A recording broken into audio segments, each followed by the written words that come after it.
ইতালিতে প্রবাসী বাংলাদেশিরা এগিয়ে যাচ্ছে ব্যবসা বাণিজ্য সহ প্রতিটি ক্ষেত্রেই সততা, কর্মদক্ষতা, অভিজ্ঞতা ও সুনামের সাথে কাজ করায় প্রসারিত হচ্ছে ব্যবসা প্রতিষ্ঠান। তারই ধারাবাহিকতায় ইতালির রাজধানী রোমের ফিদেনে এলাকায় বাংলাদেশি মালিকানাধীন হালাল রেস্টুরেন্ট কেপিসি এর শুভ উদ্বোধন করা হয়েছে। ইতালির রোমে ভোজন বিলাসী মানুষের চাহিদার কথা ভেবে উদ্বোধন করা হলো অভিজাত কেপিসি রেস্টুরেন্ট।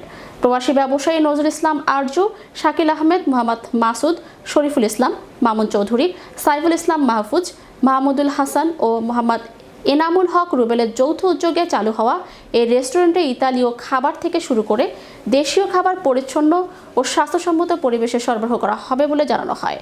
উদ্বোধনী অনুষ্ঠানে অতিথি হিসেবে উপস্থিত ছিলেন শেখ রাসেল, জাতীয় শিশু কিশোর পরিষদের সাধারণ সম্পাদক জামিলুল আরিফ, জালালাবাদ অ্যাসোসিয়েশন ইতালির সহ সভাপতি মইনুল ইসলাম, ইসরাফিল হোসেন, স্থানীয় কমিটির বিশিষ্টজনেরা।